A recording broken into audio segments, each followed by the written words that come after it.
कब से हुआ ये अब सत्संग से मालूम होगा। जब तक सत्संग महापुरुषों का नहीं मिलेगा तब से नहीं। अच्छा 700 वर्ष पहले कोई संत थे नहीं।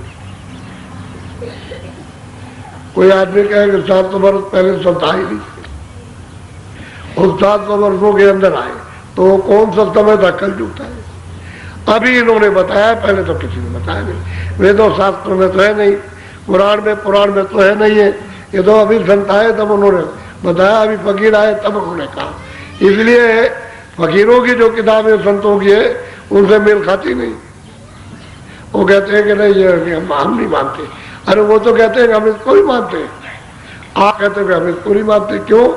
आगे का तो आपने जाना ही नहीं, उसको देखा ही नहीं, और तुमने ये भी नहीं देखा जो इसमें लिखा है, वो भी नहीं देखा, तो आप मानोगे कैसे?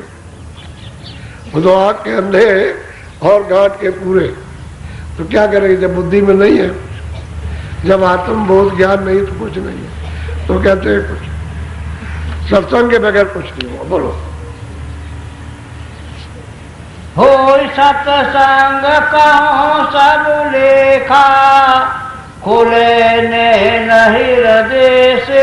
कहते हैं कि भाई जब सत्संग जब मिलेगा तो कहते हैं तब उसके हृदय का, जो दोनों आंखों के बीचों बीच में, यही तो उसका हृदय। कोई हृदय तो ये नहीं है, न यहाँ गले में, न इधर नीचे नाभि में, वो तो सूरत का जो हृदय है ये है। कहते हैं कि जब सत्संग मिलेगा तो ये हृदय के, तब वो नेत्र खुलेगा, ऐसे नहीं खुल सकता। और सबके पास, यानी तीसरा नेत्र सबके पास है और सबका बंद है।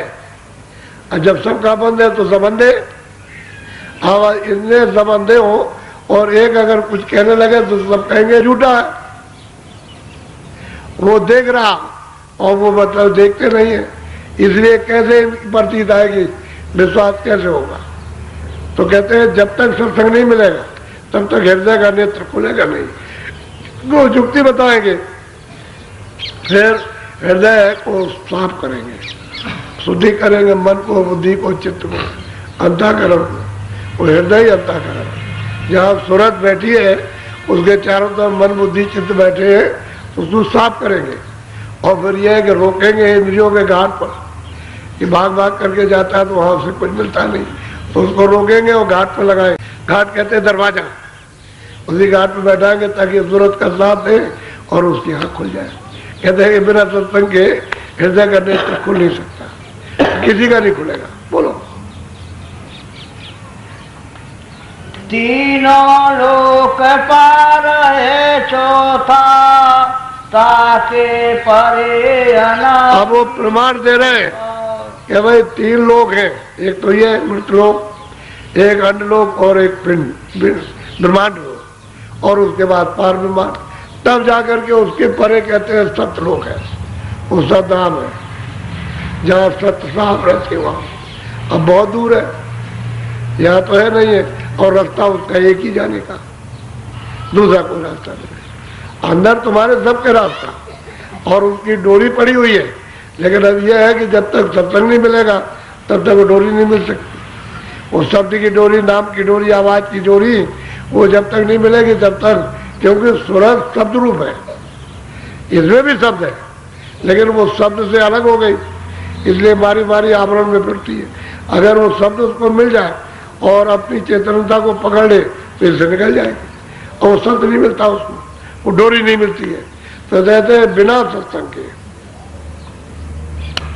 वो जगह की नहीं। तो कहते हैं कि भाई 3 लोग के पार चौथा है।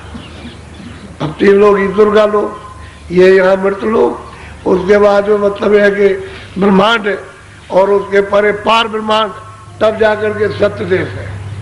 तो कहते हैं वो तो सत्य देश तो इसके पार है, ये सब तो वही सत्य देश ही से सब हुआ, अनामी धाम से भी नहीं कुछ हुआ, सब सत्पुरुष की मौज मर्जी से हुआ। अनामी पुरुष की तो जो मर्जी होनी थी वो तो हो गई, अब ये सत्पुरुष की मर्जी। कहते हैं चौथा धाम ये तीनों के पार है। बोलो। सासु लहर उपजा सतनामा, चौथे पद की रचना। बस कहते हैं कि उनकी जो हिलोर हुई वो अनामी पुरुष की, उससे सतनाम सस्ता, कहते हैं कि फिर वो रचना ढूंढो, वो रचना फिर हुई। अब उनकी जब रचना होगी तो फिर नीचे का विस्तार होगा, इनकी इच्छा से फिर नीचे सब विस्तार होगा।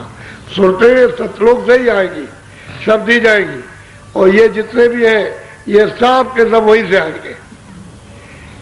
वही जो आप में प्रकाश है वही उनमें है। ये नहीं कि उनका प्रकाश कुछ कम था और आपका मतलब ज्यादा है, आपका कम था, उनका सब एक ही प्रकाश में रहती थी, एक ही शक्ति में, एक ही ज्ञान में, एक ही बोध में। अब यह है कि उनको पहले भेज दिया और फिर उन्होंने इनको जब भेजा, इनको ईश्वर को, ब्रह्म को, पार ब्रह्म को, तो उसके बाद में मतलब यह है कि फिर उन्होंने तपस्या की और हमको फिर बाद में जब खुश हो गए तो हमको दिया। वही अंतर है, तो हमको नीचे उतार दिया।